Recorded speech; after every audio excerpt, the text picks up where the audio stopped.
Growing carrots is one of the key struggles that I have in the gardens, as they're one of the main crops that I want to grow, but I found it difficult to consistently grow good quality carrots. Carrot plants do have a lot of issues with germination and pest, and they also seem to be more sensitive to the quality and nature of the structure of the soil, at least to get a good crop of clean, well-shaped roots. Last year we grew quite a few batches of carrots in the different gardens with different soil management practices and harvested them at different times. And until the roots are pulled out of the ground, we really don't know how good of a crop we're going to get, and there were some definite differences.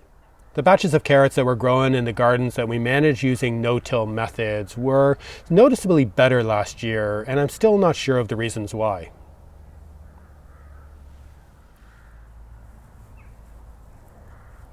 Carrots possibly have the most problematic issues of any of the crops that I grow. Getting the seeds to germinate is one of the key issues, as the tiny, slow-growing seeds need extra care in order to get a consistent crop. And a few slugs and snails that get past our defenses could easily kill off a lot of the seedlings, or at least leave large patches bare in the carrot bed.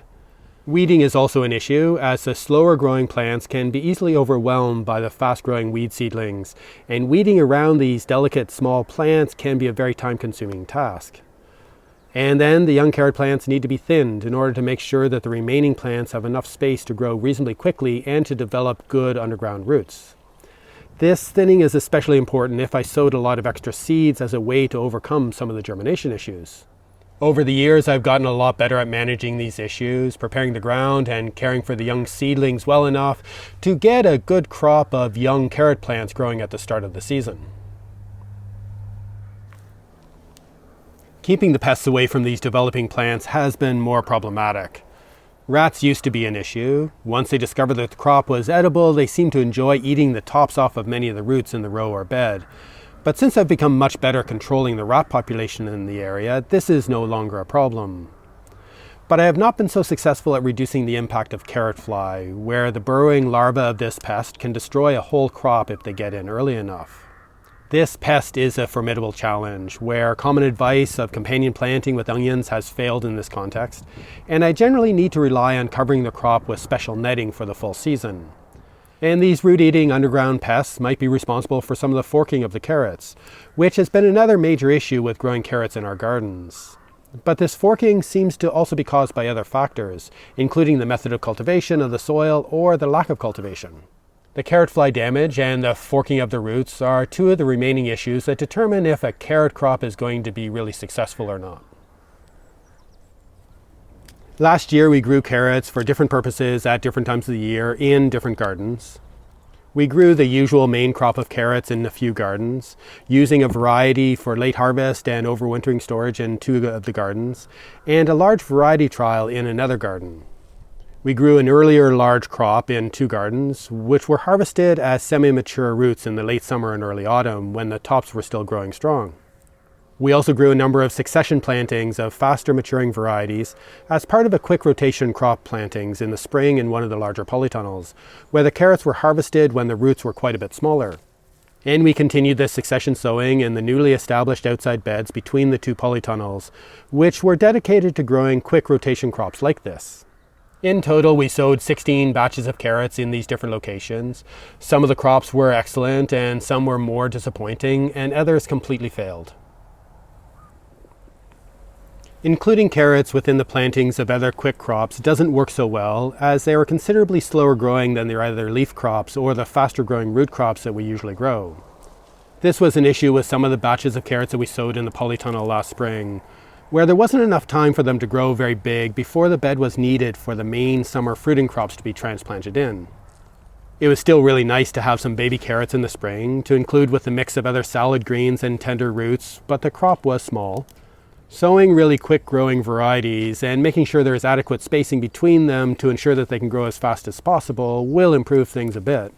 Sowing the seeds even earlier is another option, but then germination becomes more of an issue with the cooler temperatures earlier in the spring. We were able to keep one of these batches of carrots in the ground longer as we could delay the following crops, and it produced excellent carrots.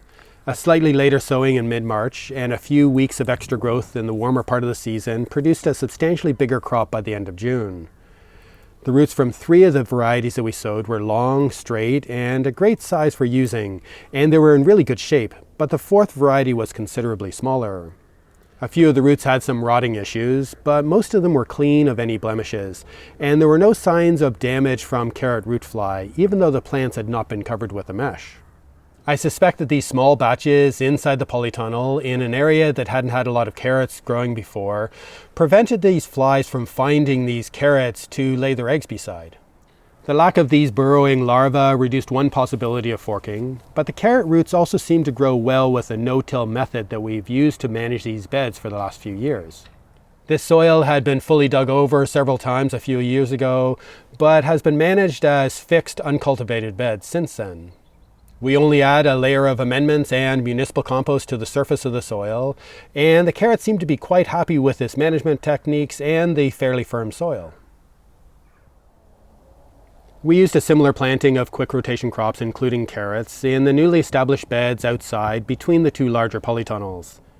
This area had been covered for a year to kill off the vegetation. Then last spring we loosened the ground with a broad fork several times and dug over the full area again with a garden fork to break up all the soil clumps and to level the soil in the area. We then spread fertility amendments over the soil and covered the beds with a thick layer of municipal compost, and I was not sure how the carrots would do in these freshly prepared beds. The first sowing was at the end of May, and the carrots were harvested in mid-August, and the roots were large enough but a bit stunted and not pointed as usual, and a few of them were forked. I suspected the carrot fly larvae had chewed off the developing tap roots and were only just starting to burrow into the roots themselves. The soil conditions in that particular section of this larger growing space could also have contributed to these issues. The sowing of carrots in the adjacent bed just 2 weeks later had much more carrot root fly damage. This was obvious before even pulling them up, as they had really stunted growth, discolored leaves, which were signs of a bad infestation that was really restricting the growth of the plants. I was hoping that a shorter growing period for these carrots would prevent most damage, but it seems that the timing of this particular batch was perfect for when the carrot fly was out laying eggs in order to maximize damage. The sowing in the next bed, 2 weeks later at the end of June, was much less affected. A few of the roots had signs of some carrot root fly damage, but this was the best crop from this outside growing area last year, with straight roots with a nice shape and a good harvest. It seems that the timing of this batch to miss the carrot fly season was of a big benefit, or perhaps having another batch of carrots close by that were more attractive to the flies when they were out also helped to serve as a sacrificial crop. I did find it interesting that the recently dug soil and prepared beds did not seem to cause any additional forking of the carrot roots.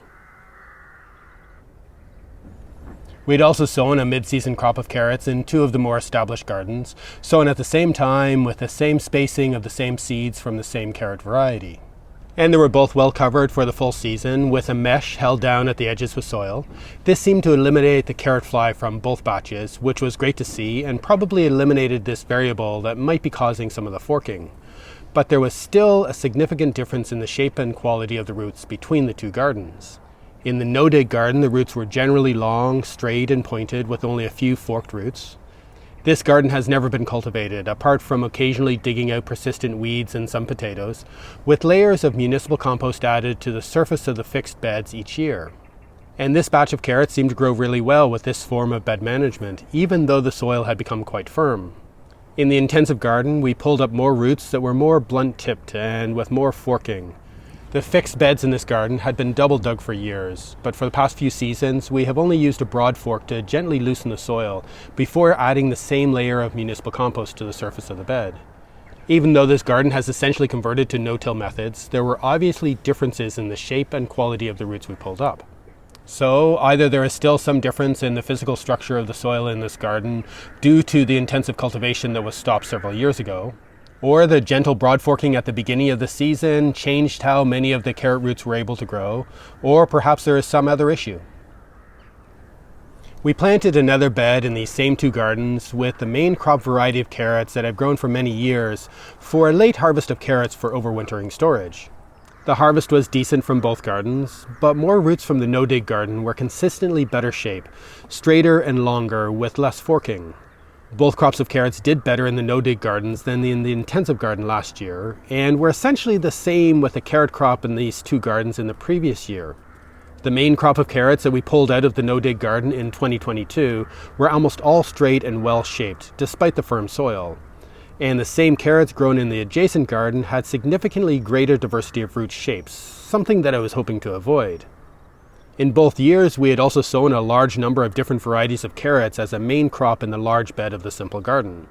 The soil in these beds had been fully dug over in the previous autumn to harvest the potatoes that had been grown in the standard crop rotation method.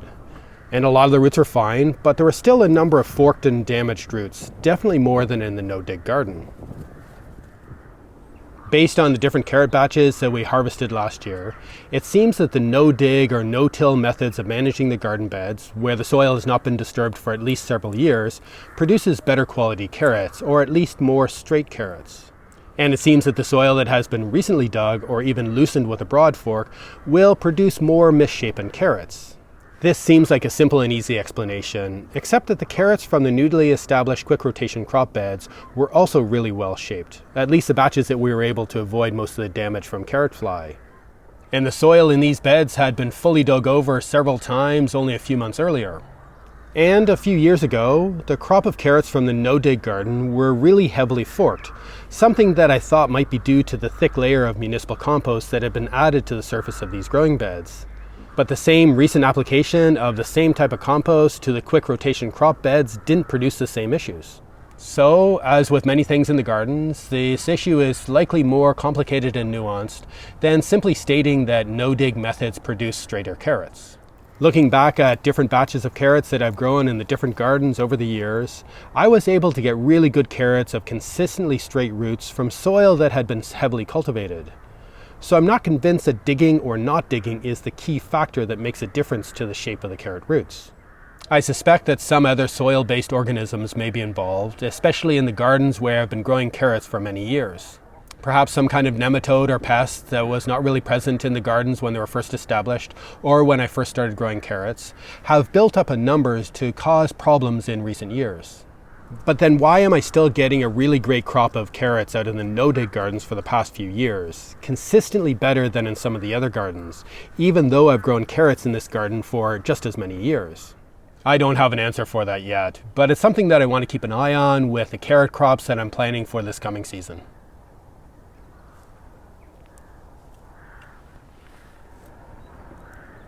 Simple explanations are easy to hold on to, especially when we may be biased in favor of a particular method. But I think it's important to keep an open mind about a lot of this, as there might be something else going on. That is something that I really like about the diversity of different growing techniques that I use in the different gardens of this Red Gardens project, as I'm able to test ideas like this over a number of different years. If you would like to support this project and help me continue with these types of explorations and have the spare resources, please check out the links to my Patreon and PayPal accounts in the video description. The usual liking, sharing, subscribing, and commenting also really help, but most importantly, thank you for watching.